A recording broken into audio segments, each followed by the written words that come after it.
Ahojte. Ahojte. Po dlhšej dobe sa vám ozývame z našich krásnych tajomných veľhôr. A určite ste netušili, že rozprávame o Malých Karpatoch. A vždy už keď si myslíme, že toto krásne pohorie dokonale poznáme, tak objavíme niečo nové, zaujímavé a tajomné. Áno, je to tak a dnes sme sa vybrali tiež na jedno tajomné miesto, takže ak chcete vedieť, kam sme šli, nezabudnite nás sledovať. Dopozerajte to video až do konca, lebo to tajomné miesto bude až na konci. A dajte nám subscribe a sledujte nás aj na ďalších sociálnych sieťach. To je toto dole. Subscribe je dole. Naša dnešná trasa začína nad obcov Borinka, kde sme už niekoľkokrát štartovali a viete sa odtiaľto vybrať aj na hrady Pajštún a Dračí hrádok, ku ktorým máme krásne videá, takže si ich určite pozrite. Ale hrady dnes nebudú našim cieľom, tie sme už predsa natočili, takže my sa vyberieme na iné miesto, nazýva sa Medené Hamre a toto miesto so zvýškami lomu a osady pôsobí ako miesto duchov. Putovali sme pod Dračím hrádkom a modrou turistickou značkou sme sa dostali až na Biely kríž, čo je ikonické miesto nad Bratislavou, kde sa stretávajú trasy všetkých cyklistov, bežcov a turistov z okolia. Áno, len pripomenieme, že modrá značka nezačína priamo pod Dračím hrádkom, ale musíte si výjsť trošku povyše, aby ste sa nenapojili priamo tam. No a keď už budete na Bielom kríži, ako sme my, tak odtiaľ to budeme pokračovať po červenej turistickej značke, a teda po ceste hrdinov SNP alebo po Štefánikovej magistrále až k rázcestníku Saláš, kde sa napojíme na modrú turistickú značku a pôjdeme na Košarisko.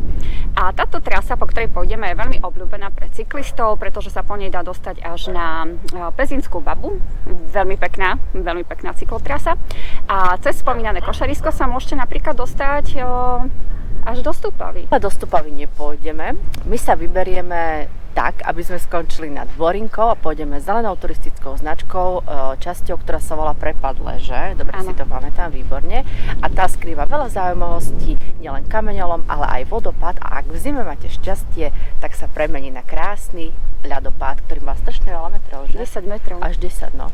No, čiže naša dnešná trasa je taká novoročná, vychádzková, 14-kilometrová.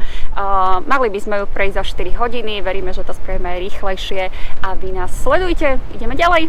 A už sme vám zapriali šťastný nový rok? A ešte sme vám nezapriali šťastný nový rok. Tak šťastný nový rok.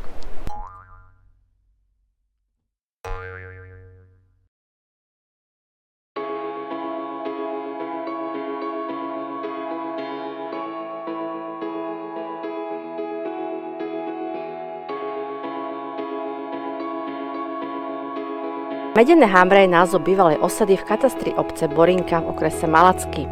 Malebná oblasť dnes známa ako turistická lokalita a cieľ vychádzok takmer uprostred Devinských Karpát nesie svoje pomenovanie podľa niekdajšieho výrobného podniku na spracovanie medí, ktorý ju preslaví v blízkom i vzdialenejšom okolí.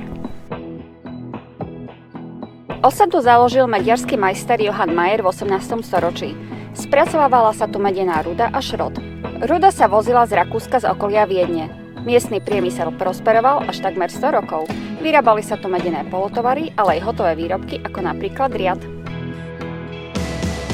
V roku 1930 Hamre v Borinke po viac ako 200-ročnej histórii výroby a prosperity zanikli. Výroba bola zastavená a budovy Hamrov zbúrané a zrovnané so zemou.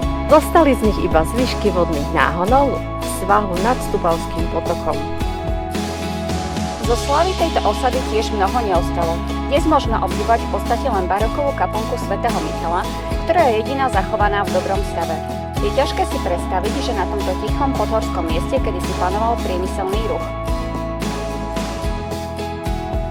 Lom predstavuje niečo, čo by ste v nenápadnom lesnatom pohorí Malých Karpat naozaj neočakávali. Vďaka svojej rozlohe a opustenosti pôsobí strašidelne až nebezpečne, ale zároveň čudne príťažlivo.